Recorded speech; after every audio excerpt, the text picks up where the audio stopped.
Hello students, आज की इस वीडियो में आज मैं आप लोगों को भौतिक सब्जेक्ट के अध्याय 2 के 2.8 एसआई पद्धति के मूल मात्रकों की परिभाषा से जितने भी संबंधित टॉपिक हैं इनको आज मैं आपको बताऊंगा, है ना। आपको मैंने पहले ही बताया था कि एसआई पद्धति में कितने मूल मात्रक होते हैं, आप सभी को पता होगा। मूल मात्रकों की संख्या 7 और कितने पूरक मात्रक है 2, है ना। तो ये जो 7 मूल मात्रक है और 2 पूरक मात्रक है, इनको आज हम डिटेल से पढ़ने वाले हैं। तो चलो स्टार्ट करते हैं। तो मूल मात्रकों में से पहला जो मूल मात्रक है वो कौन सा है? लंबाई, है ना। पहला मूल मात्रक कौन सा है? लंबाई। और लंबाई हम किसे कहेंगे? लंबाई हम उसे कहेंगे, देखो लंबाई को मैं आपको थोड़ा समझाता हूँ। यहाँ पे एक क्या है? एक यहाँ पे खंभा है समझो, है ना। और दूरी के हिसाब से यहाँ पे दूसरा खंभा है, ठीक है। तो एक खंभा से दूसरे खंभे के बीच की दूरी को नापेंगे तो किससे नापेंगे? लंबाई से, है ना। और लंबाई जो है वो क्या होता है? टेप के माध्यम से नापा जाता है। तो टेप से नापेंगे मतलब वो लंबाई में ही दर्ज होगा, है ना। तो उसी को हम क्या कहते हैं? उसी को हम कहते हैं लंबाई। इसका मतलब ये है कि ये एक बिंदु हो गया और एक बिंदु से ये दूसरा बिंदु हो गया, है ना। तो एक बिंदु से दूसरे बिंदु के बीच की दूरी को हम क्या कहेंगे? लंबाई कहेंगे। समझ में आया परिभाषा? एक बिंदु से दूसरे बिंदु के बीच की दूरी को हम क्या कहते हैं? लंबाई कहते हैं। तो लंबाई आपको समझ में आ गया। अब लंबाई का ऐसा ही मात्रक क्या होता है? तो लंबाई का नहीं सॉरी ऐसा ही मात्रक नहीं, मूल मात्रक, है ना। लंबाई का जो मूल मात्रक होता है वो क्या होता है? किससे प्रदर्शित किया जाता है? मीटर से, है ना। तो मीटर को हम किससे प्रदर्शित करते हैं? एम से प्रदर्शित करते हैं। क्लियर हुआ ये टॉपिक? ज़्यादा कुछ नहीं है। जब भी ये प्रश्न आपको एग्जाम में देखने को मिलेगा और कहेगा कि लंबाई की परिभाषा बताओ और लंबाई का मात्रक, तो आपको क्या बताना है? दो बिंदुओं के बीच की दूरी, है ना। एक बिंदु ये हो गया और ये दूसरा बिंदु हो गया। तो दो बिंदुओं के बीच की दूरी को हम क्या कहते हैं? लंबाई कहते हैं, सिंपल और सरल शब्दों में। और उसका मूल मात्रक क्या होता है? मूल मात्रक होता है मीटर, एम, है ना। तो मूल मात्रक मीटर है जिसे हम किससे प्रदर्शित करते हैं? एम से प्रदर्शित करते हैं। क्लियर हुआ ये टॉपिक? इसके बाद देखो यहाँ पे कुछ कहा गया है। क्या कह रहा है भाई? देखो ये वाला टॉपिक कह रहा है, फ्रांस में पेरिस के निकट सेवरस नामक स्थान पर बाट और माप के अंतर्राष्ट्रीय कार्यालय में सुरक्षित रखी प्लेटिनम इरिडियम मिश्र धातु के क्षण पर नियत ताप कितना? 273.16 केल्विन और दाब एक बार अंकित दो चिन्हों के बीच की दूरी का एक मानक मीटर कहते हैं। ये जो समझा रहा है ना, ये धातु को बता दिया, है ना। प्लेटिनम और इरिडियम के धातु के बारे में बताया, जबकि ये वही कहना चाह रहा है कि दो बिंदुओं के बीच की दूरी को नापने के लिए इन धातु का उपयोग किया है। जो धातु का जो बिंदु पॉइंट था ना, वो किसका था? एक तो था प्लेटिनम और दूसरा था इरिडियम। तो इरिडियम और प्लेटिनम दोनों की मिश्र धातु से बना जो बिंदु पॉइंट है, इनके थ्रू नापा गया है ना। और यहाँ पे ताप भी दिया गया है कि ताप कितना था? 273.16 केल्विन और दाब कितना दिया था? एक बार अंकित किया गया था ना। तो इसके थ्रू इन दोनों के बीच की दूरी को नापने के लिए प्रयोग किया गया था और फिर उन दोनों बिंदुओं के बीच की दूरी को फिर लंबाई कहा गया। ये कहना चाह रहा है। आपको इन टॉपिकों को ज़्यादा ध्यान से पढ़ने की जरूरत नहीं है। मुख्य टॉपिक जो है ये है, ये जो टॉपिक है ये मुख्य टॉपिक है, ठीक है। जो मुख्य टॉपिक है वो मैंने बता दिया। और ये जो है इतना महत्वपूर्ण टॉपिक नहीं है। यही चीज़ यहाँ पे देखो बार बार यहाँ पे दोहराया जा रहा है, तो इसको देखने की ज़रूरत नहीं है। कोई खास टॉपिक नहीं है ना। तो इन टॉपिकों को छोड़ देते हैं, जो इंपॉर्टेंट नहीं है इनको हटा दो। पढ़ना चाहो तो आप बुक से पढ़ सकते हो, पर इतना इंपॉर्टेंट टॉपिक नहीं है, यहाँ से कोई प्रश्न नहीं बनेंगे। फिर आते हैं यहाँ पे, ये वाला टॉपिक पे आते हैं। ये वाला टॉपिक क्या कह रहा है? एक मानक मीटर वह दूरी है जिसमें शुद्ध क्रिप्टॉन 86 से 0 में उत्सर्जित नारंगी लाल प्रकाश की 165076373 तरंगे समाहित होती है। उसके बाद यहाँ पे क्या कह रहा है? दी हुई दूरी में फैली तरंगों की संख्या को गिनने के लिए प्रकाशीय व्यतिकरण मापी प्रयुक्त किया जाता है। यह उपकरण 10 खरबे, है ना, मतलब बिलियन उलियन की बात कर रहा है, भाग तक शुद्ध परिणाम देता है। अतः मानक मीटर की यह परिभाषा अधिक यथार्थ है। ये टॉपिक मुझे इतना इंपॉर्टेंट तो नहीं लग रहा है, फिर भी इसे मैं सिर्फ आपको पढ़ के बता रहा हूँ ना। आप चाहो तो इसको छोड़ सकते हो, ये इंपॉर्टेंट टॉपिक नहीं है। हाँ, यहाँ पे जो दिया है ये थोड़ा सा इंपॉर्टेंट है। ये वाला प्रश्न पेपर की दृष्टि से ये इंपॉर्टेंट टॉपिक है। तो प्रकाश के तरंगदैर्ध्य को आधार मानकर मीटर को परिभाषित करने में निम्न लाभ है। तो कौन कौन से लाभ है? देखो, पहला जो है, प्रकाश के तरंगदैर्ध्य पर ताप का कोई प्रभाव नहीं पड़ता है ना, ताप का कोई प्रभाव नहीं पड़ता है कह रहा है, पहला हो गया। दूसरा क्या है? इसे आसानी से तथा यथार्थता पूर्वक पुनरुत्पादित किया जा सकता है, क्योंकि क्रिप्टॉन परमाणु प्रयोगशाला में आसानी से उपलब्ध हो जाते हैं। दूसरा हो गया। तो ये दो ही टॉपिक है ना। इसके बाद यहाँ पे कुछ बोला है, उसको भी देख लेते हैं। सन 1983 में आयोजित बाट और माप के 17वें सामान्य सम्मेलन में निर्वात में प्रकाश के वेग को 299, 782, 458 मीटर प्रति सेकेंड है ना। यहाँ पे ये जो है ना, ये -1 ऊपर में दे, इसका मतलब है मीटर प्रति सेकेंड होगा ना, मानते हुए मीटर को परिभाषित किया गया है। और यही जो बात है यहाँ पे बताया है ना, यहाँ पे देख सकते हो, जो अभी हमने पढ़ा है वही चीज़ यहाँ पे दे दिया गया है, तो इसको और पढ़ने की आवश्यकता नहीं है। अब आते हैं मेन और मुख्य टॉपिक पे। अभी जो हमने पढ़ा है उसमें ज़्यादा इम्पॉर्टेंट तथ्य नहीं था, फिर भी उनको हमने देख लिया है ना। लेकिन अब जो पढ़ने वाले हैं वो बहुत ज़्यादा महत्वपूर्ण और इम्पॉर्टेंट टॉपिक है, तो चलो इसको देखते हैं।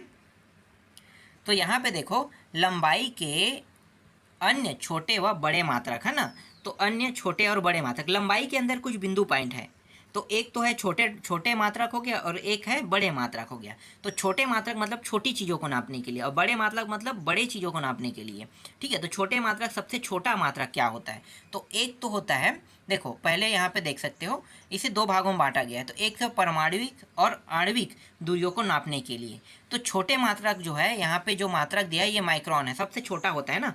छोटी दूरियों को नापने के लिए माइक्रोन का उपयोग किया जाता है। तो माइक्रोन क्या होता है?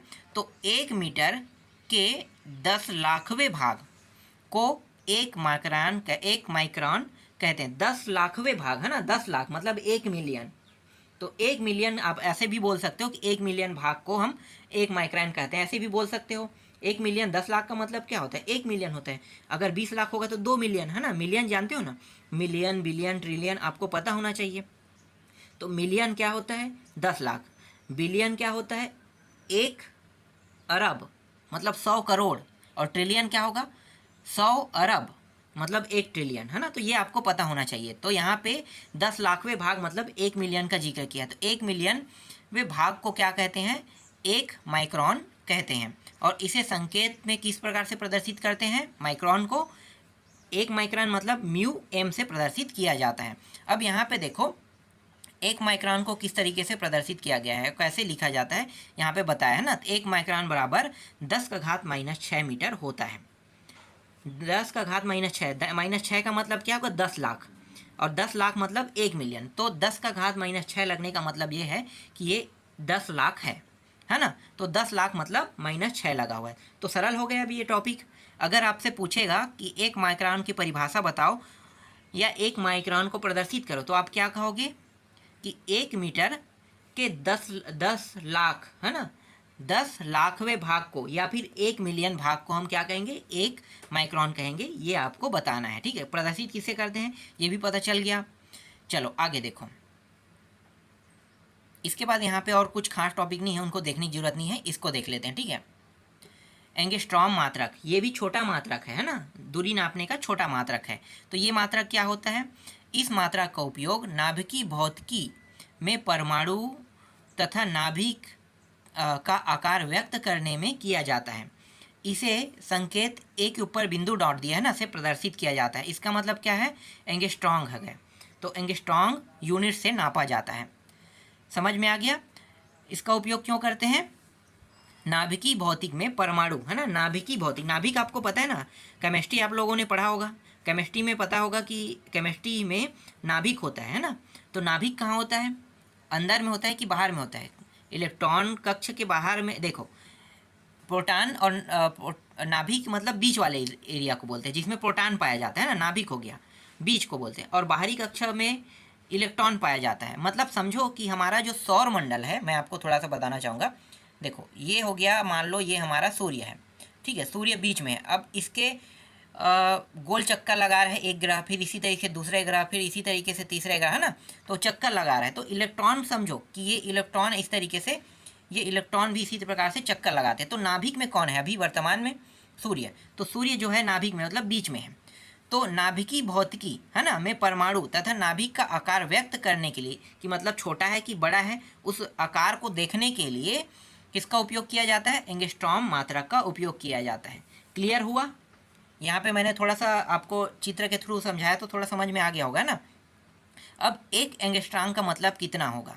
तो एक एंगस्ट्रॉम का मतलब होता है, एक एंगस्ट्रॉम मात्रक का मतलब होगा 10 का घात माइनस 10। अब 10 के घात माइनस 10 मतलब 10 को आप लगातार गुणा कर लीजिए तो कितना होगा? 10 का घात माइनस 10, तो 10 बार अगर आप गुणा करोगे तो ये मिलियन से भी ज़्यादा जाएगा ना, बिलियन के आसपास चला जाएगा। देख लेना कितना होगा, ठीक है। तो 10 का घात माइनस 10 हो गया, ठीक है। अभी मैंने हिसाब तो नहीं किया, एक एक पॉइंट को गिनना पड़ेगा इकाई दहाई सैकड़ा के हिसाब से। तो डायरेक्ट सिंपल तरीके से इसे 10 का घात माइनस 10 मीटर में देख लेते हैं, ठीक है। ये भी क्लियर हुआ। अब इसके जो छोटे रूप है देखो, माइक्रोन में और बढ़ जाता है ये। एक माइक्रोन में 10 का घात माइनस 6 मीटर होता है ना, 10 का घात माइनस 6 मीटर। तो अगर इसी को एक माइक्रोन को अगर हमें एंगस्ट्रॉम में बांटना है, किस में बांटना है? एंगस्ट्रॉन में बांटना है, एंगस्ट्रॉम में, तो क्या होगा? तब ये 10 का घात माइनस 10 और गुणित 10 का घात 4। सिंपल शब्दों में कहा जाए तो 10 का घात माइनस 6 दिया हुआ है ना, तो माइनस 6 तो इसके साथ रहेगा ही, इसके साथ क्या हो गया? ऐड हो गया। लेकिन अगर इसे एक माइक्रोन बनाना है तो इसमें से कितने घात को बाहर करना है? 4 घात को। तो देखो 10 का घात 4 घात को बाहर कर लिया, लेकिन ये प्लस में बाहर होगा ना, तभी तो ये दोनों जब घटेगा, देखो माइनस 10 और प्लस 4 घटाएंगे तो कितना आएगा? माइनस 6 आएगा ना, तभी तो ये हमें प्राप्त होगा 10 का घात माइनस 6। क्लियर हुआ ना? तो एक माइक्रोन अगर हम निकालते हैं एंगस्ट्रॉम में तो कैसे निकालेंगे? 10 का घात माइनस 10 गुणित 10 का घात 4 कर देंगे तो ये निकल आएगा, ठीक। चलो अब आगे देखते हैं, फर्मी को देख लेते हैं। फर्मी क्या होता है? फर्मी भी दूरी मात्रक का छोटा मात्रक है। तो इस मात्रक का उपयोग नाभिकीय भौतिकी में नाभिकीय आकार को व्यक्त करने के लिए किया जाता है। इसमें आकार को व्यक्त करने के लिए किया जाता है ना। देखो नाभिकीय भौतिक में नाभिकीय की नाभिक जो होता है उसके आकार को व्यक्त करने के लिए किया जाता है कि हाँ इसका आकार कितना है और इसका आकार कितना है और कैसा रहेगा ना। तो इसको व्यक्त करने के लिए फर्मी का उपयोग किया जाता है। फर्मी का संकेत जो है वो एफ है, इसे एफ से प्रदर्शित किया जाता है। अब एक फर्मी का मतलब कितना होगा? एक फर्मी का मतलब होगा 10 का घात माइनस 15 मीटर। एक फर्मी का मतलब होगा 10 का घात माइनस 15 मीटर, है ना। तो बस आपको इतना ही देखना है, मीटर को एम से प्रदर्शित करते हैं जैसे नीचे में दिखाया है, ठीक। तो ये आपको समझ में आ गया। तो ये लंबाई के जो दूरी मात्रक है इसके ये छोटे मात्रक थे। अब बड़े मात्रक जैसे कि खगोली दूरियों के लिए बड़े मात्रकों का उपयोग किया जाता है। जैसे प्रकाश वर्ष, प्रकाश वर्ष से किस चीज़ को नापा जाता है? सूर्य से पृथ्वी की दूरी को नापने के लिए प्रकाश वर्ष का उपयोग किया जाता है। मतलब ये बड़ा दूरी होगी ना। क्या आपको पता है कि सूर्य टेप लगाओगे तो टेप से नाप सकते हो? नहीं ना। तो लेजर किरण होता है, एक लेजर किरण से ऐसे ना एक जगह से दूसरे जगह क्या किया जाता है? दिखाया जाता है। दिखाने के बाद वो जहाँ पे टच होगा उससे वो रिफ्लेक्ट होके वो बता देगा कि यहाँ से दूरी, यहाँ से इसकी दूरी इतनी है। तो ये प्रकाश वर्ष होता है ना। प्रकाश वर्ष मापने के लिए उपयोग किया जाता है। तो प्रकाश वर्ष की परिभाषा क्या देख लेते हैं। तो प्रकाश द्वारा निर्वात में, निर्वात जहाँ हवा ना हो, है ना, प्रकाश द्वारा निर्वात में एक वर्ष में चली गई दूरी को एक प्रकाश वर्ष कहते हैं। भाई एक वर्ष में चली गई दूरी देख लो, एक वर्ष में जितना दूरी तय करता है। भाई प्रकाश जो है, सूर्य का किरण जो है पृथ्वी तक आने में कितना समय लगता है? 8 मिनट कितने सेकंड लगते हैं? तो यही है ना कि आने में प्रकाश के जो किरण को आने में कितना समय लगता है। तो ये पूरा वर्ष की बात कर रहे हैं कि प्रकाश वर्ष जो होता है, प्रकाश द्वारा निर्वात में एक वर्ष में चली गई दूरी को एक प्रकाश वर्ष कहते हैं।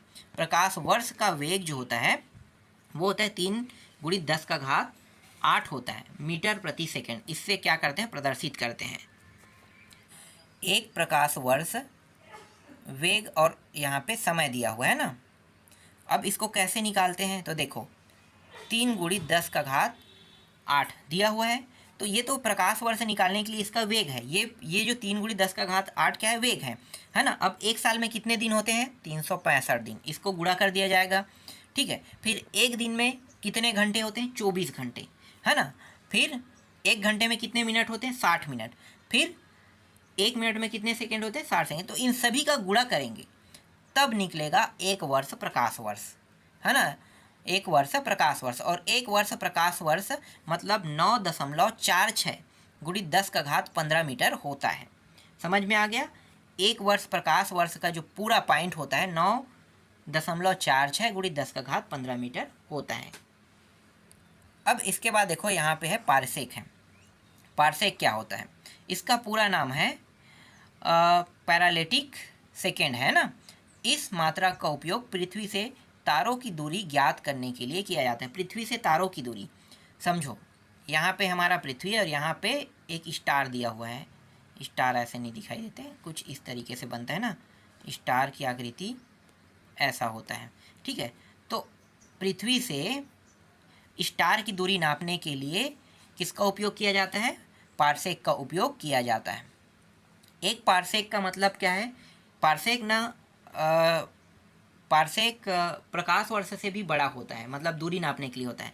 तो जो तारा है भाई, हमारा जो सौर मंडल में जो सूरज है उसको भी हम तारा कहते हैं। तो ऐसे पूरे ब्रह्मांड में अनगिनत तारे हैं ना, तो दूसरे तारे को नापने के लिए किसका उपयोग किया जाता है, पारसेक का उपयोग किया जाता है। तो पारसेक से पृथ्वी से जो तारा है उसकी दूरी कैसे नापते हैं, तो देखो एक पारसेक में कितना होता है, 3.26 है ना, 3.26 प्रकाश वर्ष, मतलब 3 गुना हो गया। 3 गुना एक प्रकाश वर्ष नहीं, 3 प्रकाश वर्ष, और फिर 2.6 दिया है, मतलब 3 गुना। तो एक पारसेक मतलब 3 साल के बराबर है ना। तो 3.26 प्रकाश वर्ष, और यहाँ पे 3 इसी को बताया 3.08 × 10⁻16 मीटर। 3.08 × 10⁻16 मीटर होगा एक पारसेक का मतलब, देख सकते हो। ये होगा एक पारसेक को अगर हम प्रकाश वर्ष में कहेंगे तो 3.26 वर्ष होगा एक पारसेक का, है ना। अगर एक पारसेक को अगर हम इस तरीके से मीटर में प्रदर्शित करेंगे तो 3.08 × 10⁻16 मीटर होगा एक पारसेक का, है ना। तो ये आपको समझ में आया। इसके बाद देखो खगोल मात्रक है, इसी के टॉपिक है ना।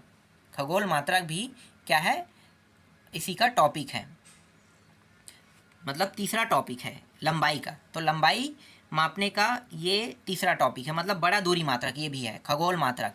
तो पृथ्वी और सूर्य, पृथ्वी से ये सूर्य के बीच की औसत दूरी को मापने के लिए खगोल मात्रक का उपयोग करते हैं, और इसे हम क्या कहेंगे, खगोल मात्रक कहते हैं।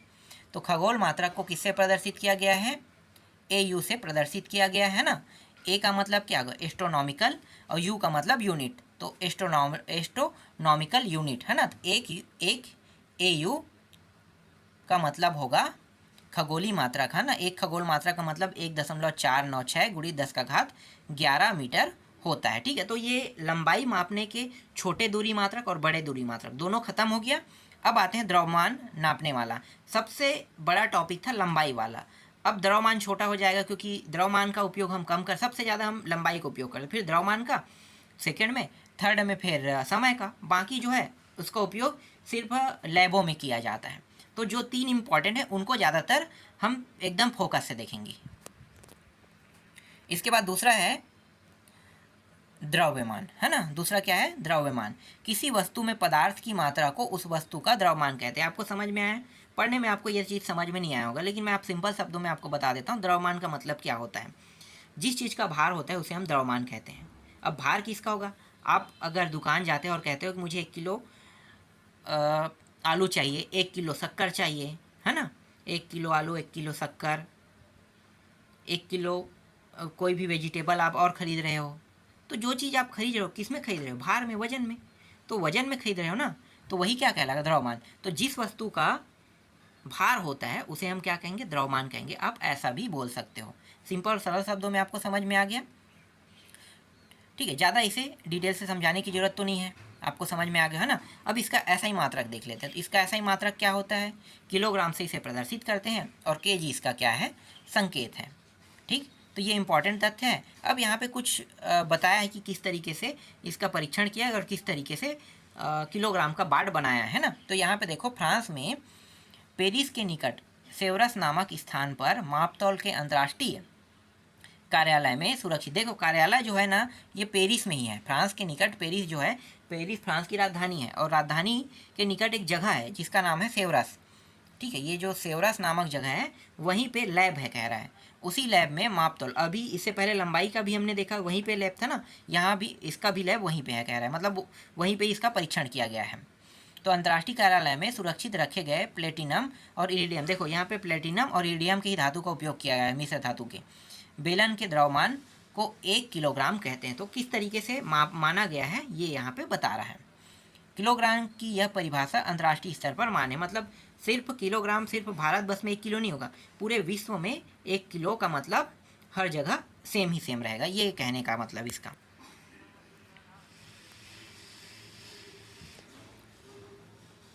इसके बाद यहाँ पे देखो, व्यवहार में 4 सेल्सियस ताप पर पानी का अधिकतम घनत्व 1 लीटर पानी के द्रव्यमान को 1 किलोग्राम माना जाता है। 1 लीटर, अब 1 लीटर पानी के द्रव्यमान को 1 लीटर पानी के द्रव्यमान को 1 किलोग्राम माना जाता है। तो 1 लीटर पानी है ना। देखो अगर लंबाई की दूरी के हिसाब से देखा जाए तो लंबाई को भी मापा गया है ना, लीटर में पहले नापा जाएगा, फिर लंबाई को लीटर में नापने के बाद उसे किलोग्राम में भी परिवर्तित किया जाता है। ऐसा हो जाता है, किया जा सकता है बहुत आसान से। तो लीटर को द्रव्यमान में परिवर्तन किया जाता है। तो 1 लीटर के बराबर कितना होगा, 1 किलोग्राम होगा, है ना। 1 लीटर के बराबर 1 किलोग्राम होगा। अगर ये गणित में होता तो मैं आपको और डिटेल में बताता, पर ये ज़्यादातर डिटेल में बताने लायक नहीं है। तो बस इतना जानो कि 1 लीटर बराबर 1 किलोग्राम होता है। इसके बाद यहाँ पे देखो फिर क्या है, परमाणुवी स्केल पर कार्बन 12, तो कार्बन के तत्व कितने होते हैं, कार्बन के परमाणु क्रमांक कितने होते हैं, 6 होते हैं ना। तो यहाँ पे 6 दिया हुआ है, केमिस्ट्री का टॉपिक है ना। कार्बन के परमाणु क्रमांक कितने होते हैं, 6, और परमाणु भार मतलब वजन की बात कर रहे हैं, है ना। 6वें स्थान पे कार्बन को रखा गया है, मतलब 6 वाले में, और इसका भार कितना है उससे दुगना होता है, ये आपको पता होगा। तो 12 इसका भार जो है ऊपर में प्रदर्शित किया जाता है। तो कार्बन 12 के मतलब कार्बन के परमाणु क्रमांक 6 और इसके भार जो है 12 के 5.0188 गुणित 10 का घात 25 परमाणुओं के द्रव्यमान को 1 किलोग्राम कहते हैं। नाभिकीय भौतिक में द्रव्यमान को परमाणु द्रव्यमान मात्रक में मापा जाता है। अब यहाँ पे कार्बन के 12 है ना, द्रव्यमान 1/12वें भाग को परमाणु द्रव्यमान मात्रक कहते हैं। इस प्रकार एक परमाणु द्रव्यमान मात्रक बराबर क्या होगा, 1/12 गुणित कार्बन के 12 परमाणु का द्रव्यमान है। ठीक है, द्रव्यमान मतलब जो 12 उपयोग हो रहे हैं ना, कार्बन 12 वो उसका भार है, समझो। द्रव्यमान मतलब क्या हो गया, भार, तो भार है ना।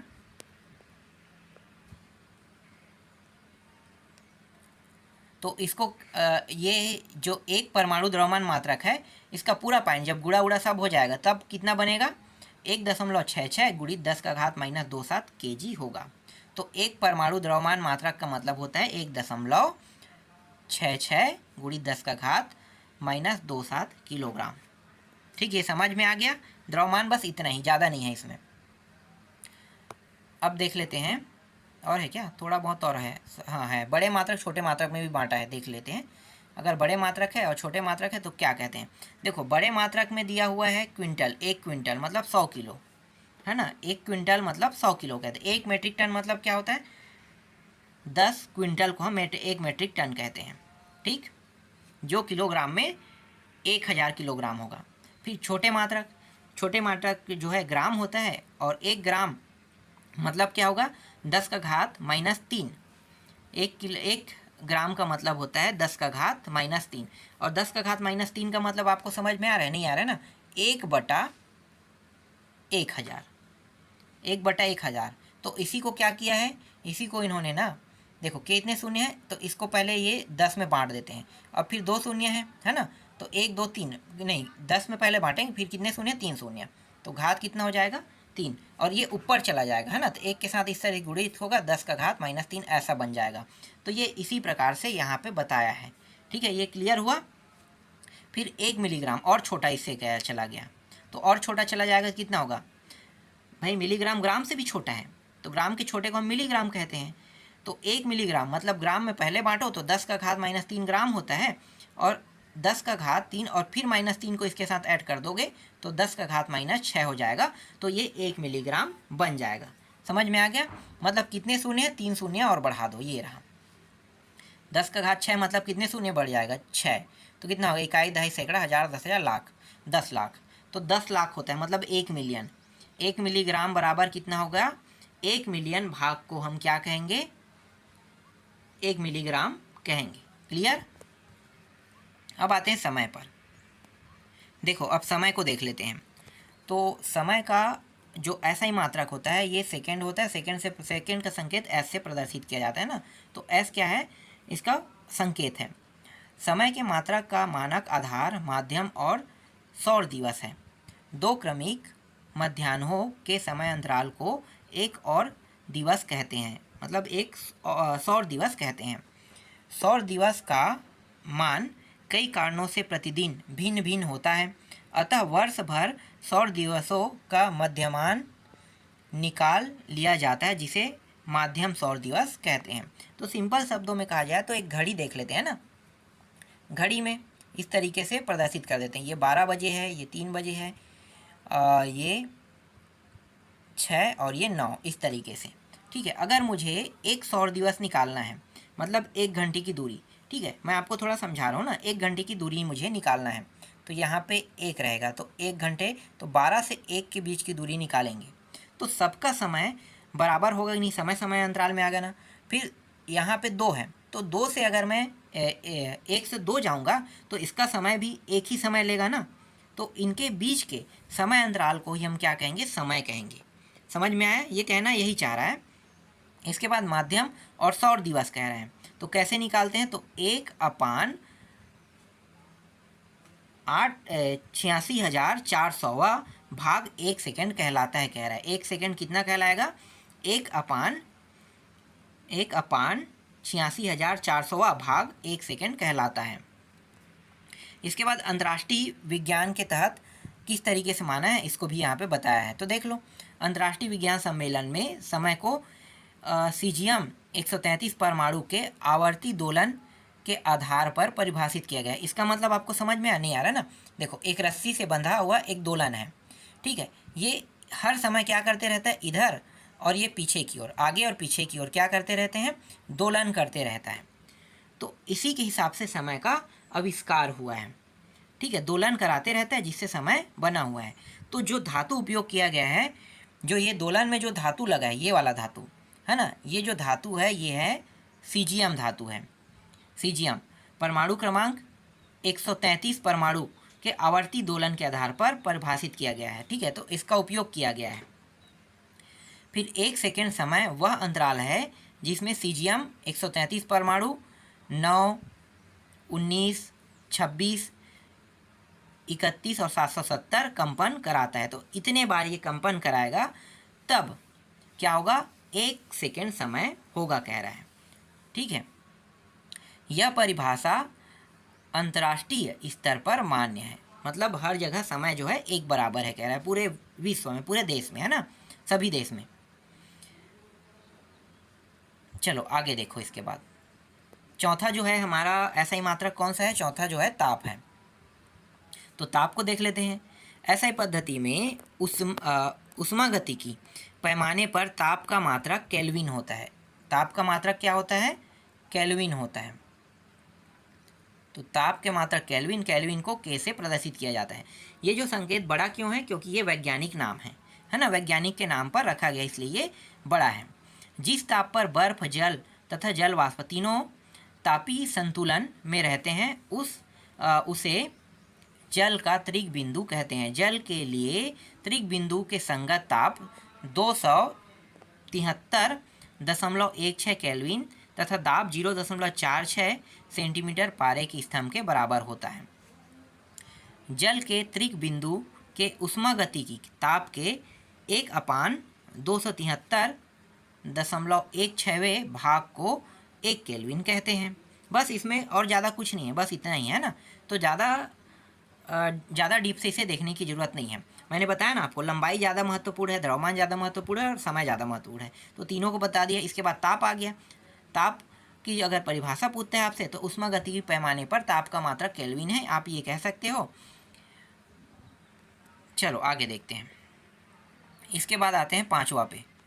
पांचवा है विद्युत धारा। विद्युत धारा का ऐसा ही मात्रक क्या होगा? एम्पियर, है ना। एम्पियर पूरा लिखोगे तो आप पूरे छोटे शब्दों में लिखोगे, लेकिन संकेत प्रदर्शित करोगे तो बड़े। क्यों बड़े कर रहे हैं? बड़े संकेत इसलिए उपयोग करते हैं क्योंकि ये भी एक वैज्ञानिक नाम है। अब यहाँ पे कुछ कहा है, उसको भी देख लेते हैं।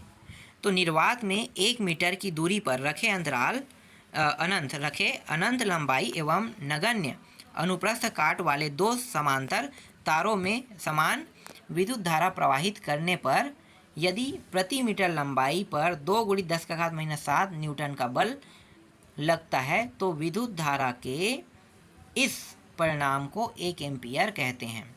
अगर इसे ध्यान से समझा जाए तो एक जाली तार ले लेते हैं, ठीक है। ये एक मुहाना है, दूसरा मुहाना, ठीक है। 2 मुहाने हैं और अंदर में कोई हवा नहीं, निर्वात है ना। अंदर में कुछ भी हवा नहीं होना चाहिए, कहते हैं निर्वात में। अब निर्वात से जब इसमें विद्युत धारा प्रवाहित कराया जाएगा तो इसमें बल लगना चाहिए। कितने का बल लगना चाहिए? 2 × 10⁻⁷ का बल लगना चाहिए, ठीक है। इतने न्यूटन बल, न्यूटन का मतलब क्या है? बल से प्रदर्शित है ना, बल। तो बल लग रहा है तो 2 × 10⁻⁷ न्यूटन बल इसमें लगेगा, तभी इसे हम क्या कहेंगे? 1 एम्पियर कहेंगे। समझ में आ गया? 1 एम्पियर कब कहेंगे? एक जाली तार है जो निर्वात में है, कह रहे हैं। और ये जो निर्वात है इसके अंदर जब विद्युत धारा प्रवाहित किया जाएगा तो 2 × 10⁻⁷ न्यूटन बल लगेगा, तब इसे हम क्या कहेंगे? 1 एम्पियर कहेंगे। सिंपल और सरल शब्दों में। ये समझ में आया? आगे देखो, छठवां जो हमारा टॉपिक है वो है ज्योति तीव्रता। इसको भी देख लेते हैं।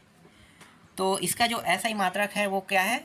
कैंडेला, है ना। इसे संकेत CD से प्रदर्शित किया जाता है। कोई प्रकाश स्रोत एक स्टेडियन घन कोण के अंदर किसी निश्चित दिशा में प्रति सेकंड जितनी प्रकाश ऊर्जा उत्सर्जित करता है उसे उस दिशा में उसकी ज्योति तीव्रता कहते हैं। ज्योति तीव्रता मतलब प्रकाश से संबंधित है ना। तो जो प्रकाश उत्सर्जित करता है ना वही क्या कहलाएगा? इसका ज्योति तीव्रता कहलाएगा। तो देखो यहाँ पे क्या लिखा है? जब कोई प्रकाश स्रोत किसी दिशा में 540 × 10⁻12 हर्ट्ज आवृत्ति और 1/683 वाट स्टेडियन विकिरण तीव्रता का एक वर्णीय प्रकाश उत्सर्जित करता है तो उस दिशा में उस स्रोत की ज्योति तीव्रता एक क्या होगा? कैंडेला होगा, ठीक है। तो इतना ये कह रहा है। एक कैंडेला कब बनेगा ये बता रहा है।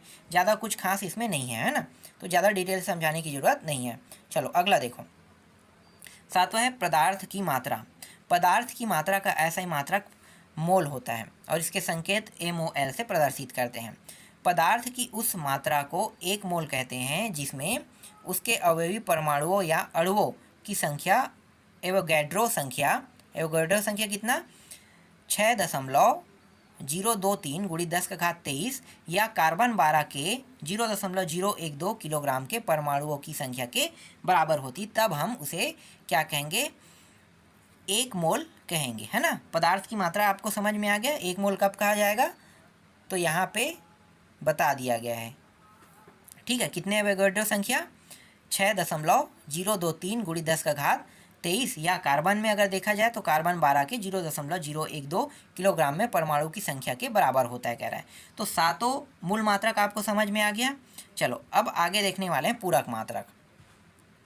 तो पूरक मात्रक में पहला जो पूरक मात्रक है वो है समतलीय कोण। समतलीय कोण, है ना। समतलीय कोण देख रहे हैं। समतलीय कोण जो है इसका जो मात्रक होता है रेडियम, और इसको RAD से क्या करते हैं? प्रदर्शित किया जाता है।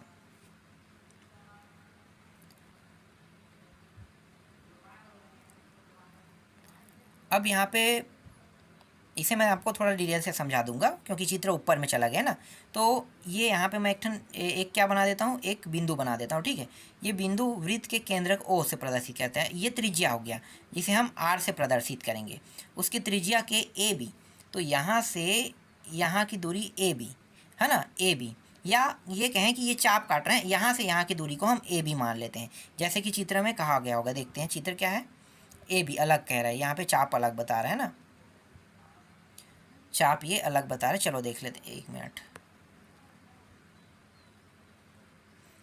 उसके हिसाब से चित्र बना लेते हैं। ये बिंदु पॉइंट, चाप में एक चाप हो गया ए और ये एक चाप हो गया बी, और ये दोनों जो है ना त्रिज्या, ये मत समझना कि दोनों अलग अलग हैं, ठीक है, क्योंकि ये बिंदु से जाके यहाँ पे टच हो रहा है, यहाँ से बिंदु से जाके सेंटर से यहाँ पे जा रहा है, मतलब दोनों त्रिज्या हो गए। तो चाप हम कहेंगे इसे, तो ये थीटा कोण का चाप बना रहा है, ठीक है, थीटा कोण का क्या कर रहा है, चाप बना रहा है। तो ए और बी, ये जो ए बी है, देखो यहाँ पे ए बी क्या हो गया, चाप हो गया, और त्रिज्या क्या है, ये और ये दोनों त्रिज्या, तो मतलब एक बार ही हमें लिखना है आर। तो ये आर हो गया। यदि ए बी बराबर आर हो तो कोण 1 रेडियन होगा, मतलब ए बी के बराबर भी अगर हम आर रख देते हैं तब 1 रेडियन होगा। अतः 1 रेडियन वृत्त की उन दो त्रिज्याओं के बीच के कोण के बराबर होता है जो वृत्त की परिधि पर त्रिज्या के बराबर चाप काटा है। तो देखो त्रिज्या के बराबर चाप काटा है कि नहीं, ये देखो ये भी त्रिज्या है और ये भी त्रिज्या है, मतलब ओ से लेके बी तक के जाने पर भी त्रिज्या ही बनेगा, ओ से लेके ए तक के भी जाने पर भी त्रिज्या ही रहेगा। तो दोनों में देखो बराबर चाप काटा है कि नहीं काटा है, बिल्कुल, यहाँ से यहाँ पे चाप काटा, यहाँ से यहाँ पे चाप काटा, तो यही कहलाता है 1 रेडियन। 1 रेडियन का मतलब होता है कोण में अगर देखा जाए तो 180 अंश होता है कोण में। अब आते हैं दूसरा जो पूरक कोण है वो है घन है ना। घन जो है, घन कोण जो है पूरक कोण है, तो इसका मात्रक क्या होगा, स्टेरेडियन, स्टेरेडियन है ना, स्टेरेडियन होगा। इसको एस आर से प्रदर्शित किया जाता है।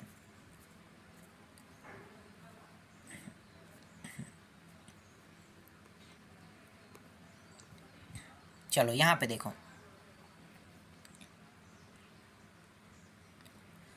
कोई गोली पृष्ठ अपने केंद्र पर जो कोण बनाता है उसे हम क्या कहते हैं, घन कोण कहते हैं, है ना। गोली पृष्ठ पर देखो ध्यान देना, एक ये गोल है, ये क्या हो गया, वृत्त हो गया, ये इसका केंद्र बिंदु होगा। यहाँ से दो चाप काटा है, एक ए चाप एक बी चाप हो गया, है ना। दो चाप काट रहे हैं, दो चाप काटने के बाद क्या कर रहे हैं, गोली पृष्ठ पर अपने केंद्र पर जो कोण बनाता है, अपने केंद्र पर कह रहे हैं ना। तो इस तरीके से यहाँ पे क्या है, ये चाप कटा है, ये अंदर वाला हिस्सा है, मतलब ये पूरा ढका हुआ हिस्सा है, ठीक है। इस ढके वाले हिस्से पर घन कोण बनाना है, घन कोण बनाता है, तब क्या होगा, तब ये घन कोण नहीं कोण बनाता है। यहाँ पे कोण बना रहा है ना, यहाँ पे देख सकते हो ये कोण बना रहा है, इस तरीके से ये हिस्सा दर रहा है, ये खाली हिस्सा है, तब ये क्या होगा, घन कोण होगा। और केंद्र ओ तथा आर त्रिज्या वाला एक गोली प्रदर्शित किया गया, यहाँ पे जैसे कहा गया है वो हो गया है और आगे समझाने की जरूरत नहीं है। गोली पृष्ठ ए बी द्वारा केंद्र ओ पर बनाया गया कोण घन कोण होगा, ठीक है। ओ पर बनाया गया कोण घन कोण, मतलब ये पूरा का पूरा क्या, ये वाला हिस्सा जो है घन कोण को प्रदर्शित करेगा, है ना। और यहाँ पे ये हिस्सा ढका रहेगा, याद रखना। यदि गोली पृष्ठ ए बी का क्षेत्रफल ए तथा त्रिज्या आर हो तो घन कोण इसे डी ओमेगा, है ना, डी ओमेगा से प्रदर्शित किया जाएगा, और डी ए अपान आर का वर्ग, यहाँ भी ये आर हो गया, ये भी आर हो गया, दोनों त्रिज्या है, मतलब आर आर हो गया, तो इसलिए आर का वर्ग हो जाएगा। तो डी ए बराबर आर का वर्ग। यदि डी ए बराबर, ये जो डी ए है देख सकते हो, डी ए बराबर आर का वर्ग हो तभी क्या होगा, ये एक स्टेरेडियन होगा। एक स्टेरेडियन वह घन कोण है जिसे उस गोली पृष्ठ द्वारा जिसका क्षेत्रफल गोली की त्रिज्या के वर्ग के तुल्य होता है गोले के केंद्र पर बनाया जाता है, तो ये कहलाता है एक स्टेरेडियन कहलाता है। तो ऐसा ही मात्रक वाला पूरा टॉपिक खत्म हो गया, मूल मात्रक पूरा मात्रक, ठीक है। थोड़ा सा और टॉपिक है, इसको भी देख लेते हैं, इसके लाभ है ना। तो लाभ में क्या क्या लाभ है देख लेते हैं। तो पहला जो है, 1 मिनट, पहला जो बिंदु पॉइंट है, यह एक युक्ति युक्त पद्धति है। इस पद्धति में एक भौतिक राशि का केवल एक ही मात्रक होता है, एक ही मात्रक होता है। इस पद्धति में सभी प्रकार की ऊर्जाओं जैसे यांत्रिक, ऊष्मा, विद्युत ऊर्जा आदि का मात्रक जूल है। इसके विपरीत MKS पद्धति में यांत्रिक ऊर्जा का मात्रक क्या होगा? जूल। ऊष्मा का मात्रक कैलोरी तथा विद्युत ऊर्जा का मात्रक वाट है ना, वाट आवर। और इसी तरह SI पद्धति में बल का एक मात्रक न्यूटन होता है, जबकि MKS पद्धति में बल का निरपेक्ष मात्रक मात्रक क्या हो? न्यूटन तथा गुरुत्वीय मात्रक किलोग्राम भार है।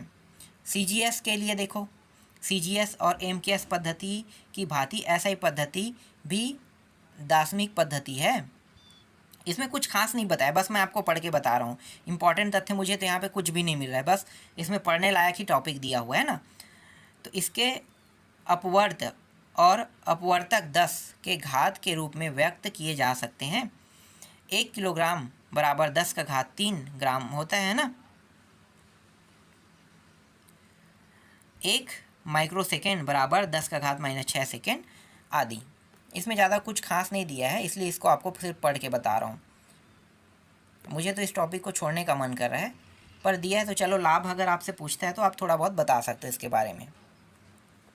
फिर है यह एक संबंध पद्धति है। इस पद्धति में सभी व्युत्पन्न मात्रक, मूल मात्रक और पूरक मात्रकों के केवल गुणा और भाग द्वारा प्राप्त किए जा सकते हैं। बाकी कुछ खास नहीं, तो मैं इसको हटा देता हूँ, सीधा यहाँ पे आते हैं। इस पद्धति के लगभग सभी व्युत्पन्न मात्रकों के नाम अंतर्राष्ट्रीय स्तर पर मान्य हैं। यह एक अंतर्राष्ट्रीय पद्धति है। बस आज की वीडियो में बस इतना ही। बाकी जो टॉपिक है उसको मैं आपको नेक्स्ट वीडियो में बताऊँगा।